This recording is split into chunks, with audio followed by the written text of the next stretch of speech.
సబ్బవరం మండలం ఇరువాడ గ్రామంలో ఓ real estate వ్యాపారి ప్రభుత్వం వారు పోరంబోకు భూమిని ఆక్రమించుకుని ప్రహరీ నిర్మించడాన్ని వ్యతిరేకిస్తూ ఆ గ్రామస్తులు పట్టుపట్టడంతో ఎట్టకేలకు deputy tahsildar I Venkat, revenue inspector Veerayya బృందం బుధవారం ఆక్రమణలను తొలగించింది. ఇరువాడ గ్రామంలోని సర్వే నెంబర్ 103, 106లో గల సుమారు 3 ఎకరాల గడ్డ పోరంబోకు భూమిని స్థానిక రియల్ ఎస్టేట్ వ్యాపారి ఒకరు ఆక్రమించుకొని ప్రహరీ గోడ నిర్మించారు.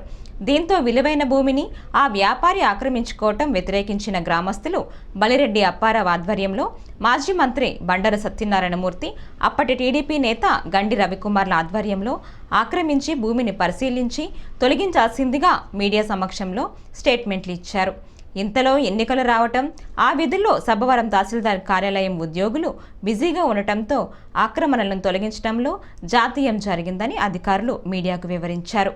దీంతో పట్టువదలని విక్రమార్కుల్లా ఇరువాడ గ్రామస్తులు అప్పటి జిల్లా కలెక్టర్ రవి పటాన్ శెట్టి కలిసి సబ్బవరం తహసీల్దార్ సిబ్బందికి విలువైన ప్రభుత్వ భూములు ఆక్రమణలను తొలగించడంలో జాప్యం చేస్తున్నారని ఫిర్యాదు చేశారు.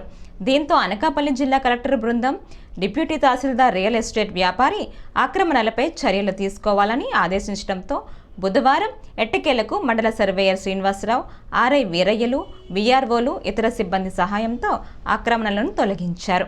దీంతో ఇరువాడ గ్రామస్తులు రెవెన్యూ అధికారులకు కృతజ్ఞతలు తెలిపారు.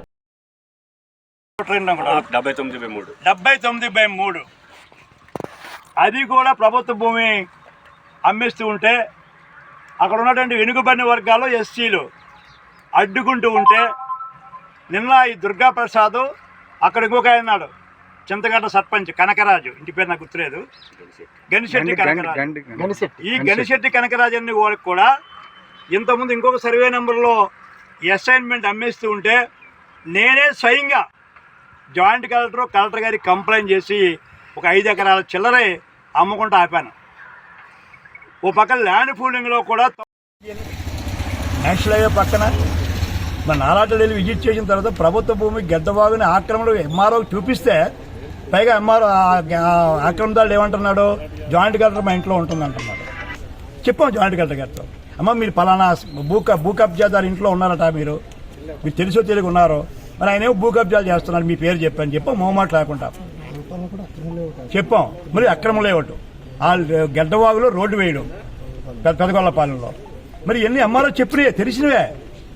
మరి తహసీల్దార్ అనుకుంటాం, ఏమో చెప్తున్నాం, మీ మేడం నేను కామెంట్ చేయను, కానీ ఒక తహసీల్దార్ మాత్రం వార్నింగ్ ఇస్తాను, ఈవేళ 60 రోజుల తర్వాత నువ్వు ఎక్కడ బదిలీ రిటైర్ అయిపోతున్నా నీ నొగల్లో ఒకళ్ళు బదిలీ అయిపోయినా సరే, నువ్వు అనుకుంటున్నావు నువ్వు ఏదైనా సరే, ఏ సామాజిక వర్గం అయినా, ఎన్నో ఎక్కడ ట్రాన్స్ఫర్ అయిపోయినా ఎలక్షన్స్ అయిపోయిన తర్వాత డెఫినెట్గా ప్రభుత్వం వస్తుంది, 100కు 100 వస్తుంది, 100కు 100 ఎంఆర్ఓ గారు.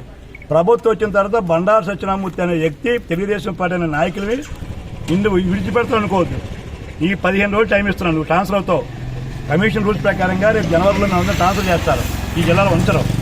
కానీ నువ్వు ఏ జిల్లాలో ఎలక్షన్ చేసినా సరే తిరిగి ప్రభుత్వం వచ్చిన తర్వాత నీ మీద ఎంక్వైరీ వేయించి ఇవన్నీ పైకి తీయించి నీ అవసరం ఉంటే నీ పెన్షన్ కూడా ఆపిస్తాను. దాన్ని తిరిగి అనుకుంటున్న సబ్జెక్ట్ నాకు నీ జాబ్ నీ తలకి వ్యవహారం తెలుసు. ప్రభుత్వం ఊరికే నువ్వు ట్రాన్స్ఫర్ అయిపోతే వదిలేద్దాం అనుకుంటామో, సస్పెన్షన్ రిటైర్ అయిపోతే సస్పెన్షన్ లేదనుకుంటున్నామో, ఎంఆర్ఓ గారు తహసీల్దార్ గారు మరొకసారి ఫైన్లు వారిని నీకు నీ పెన్షన్ ఆపిస్తాను అనుకుంటున్నామో, అవసరమైతే క్రిమినల్ కేసు పెట్టిస్తాను మీద సిఐడి చేత. ఇవన్నీ తీయించుకొని సిఐడి రిఫర్ చేయిస్తాను కలెక్టర్ గారు. అప్పుడు ఎవరుంటే ఏ కలెక్టర్ ఉంటే కలెక్టర్ రిఫర్ చేయిస్తాను, కలెక్టర్ అవసరం రెవెన్యూ మినిస్టర్ రిఫర్ చేయిస్తాను.